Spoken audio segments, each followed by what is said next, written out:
esto podemos estudiarlo en el laboratorio para observar la cantidad de microorganismos que son viables, qué tanta concentración tiene una muestra, por ejemplo, porque es importante en algunos casos poder cuantificar la cantidad de microorganismos en una muestra determinada. Entonces, por ejemplo, han existido los métodos de recuento de células, que normalmente estos se pueden hacer en microscopía, observando células viables o células que están ya muertas. Esto mediante alguna tinción sencilla para observar aquellas que sí son viables, quiere decir que su estructura está completa, la membrana celular, la pared celular, y entonces pueden retener el colorante, y entonces empezamos a contarlas. Y hay cámaras o hay ciertos materiales para poder hacer este conteo, y aquellos que no son viables, que las células ya están muertas, pues obviamente no pueden retener la tinción, y pues hacemos ahí una comparación de cuántas células viables y cuántas células muertas y el total existe en una muestra. Es una forma rápida de hacerlo y fácil de estimar el número de células microbianas. Sin embargo, esta metodología tiene limitaciones que pueden restringir su utilidad.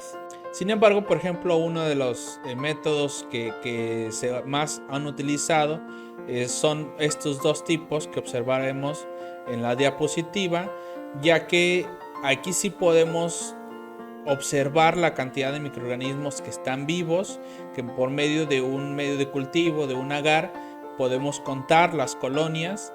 Entonces podemos hacer un recuento o cuantificar la cantidad de microorganismos.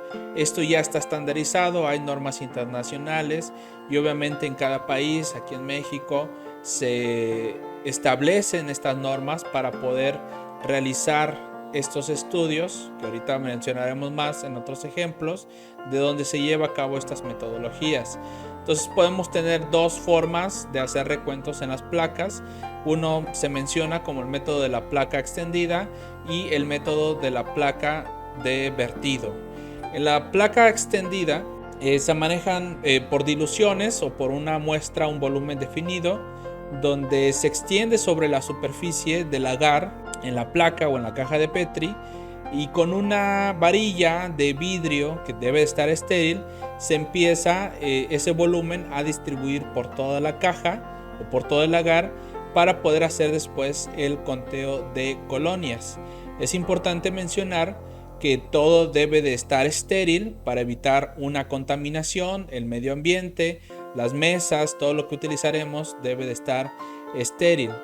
Sin embargo, también tenemos en el de vertido, donde primero ponemos la muestra o el volumen en la caja de Petri, de nuevo estéril.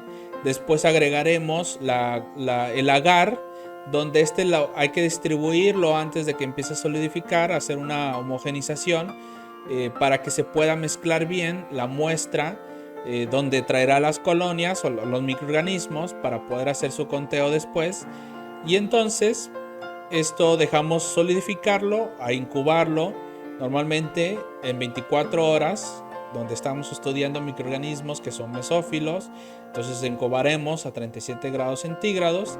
Sin embargo, aquí también se pueden observar ciertas características, por ejemplo, bacterias que son filamentosas o que pueden formar biopelículas.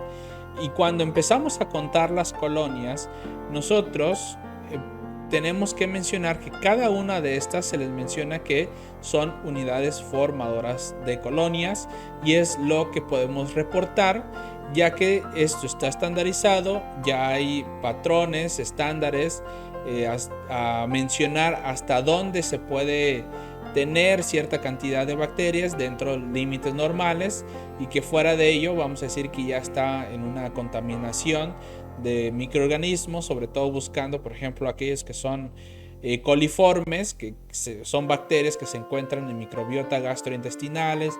Los diremos, es una contaminación fecal.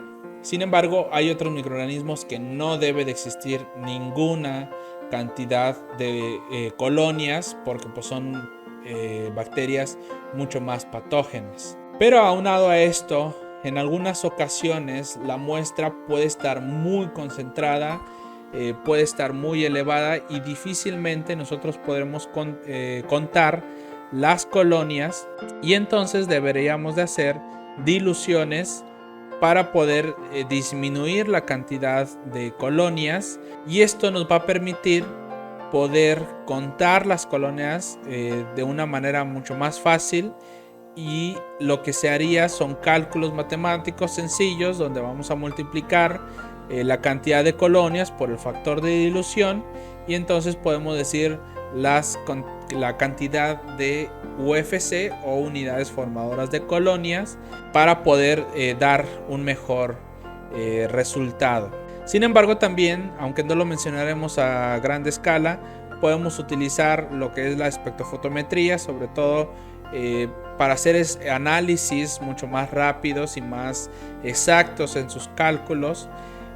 Podemos utilizar la turbidimetría por medio de un espectrofotómetro, de qué tan concentrado está ciertas muestras, siempre comparándolo con la escala de McFarland, que más adelante hablaremos acerca de esto. Y entonces los resultados que nosotros podremos obtener son mucho más exactos. ¿Cuáles son de las aplicaciones que podemos mencionar en estos tipos de metodologías? Es en el estudio o análisis de los alimentos y ver qué tan contaminado está estos alimentos, y obviamente pues todo lo que es la microbiología médica.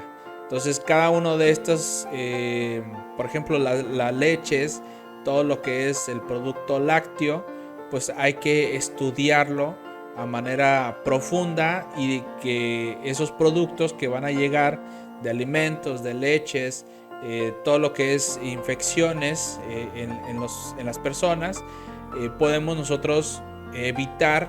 Nosotros podemos estudiarlo en el laboratorio para saber qué tan contaminado está, y obviamente que una persona ya tenga una enfermedad infecciosa.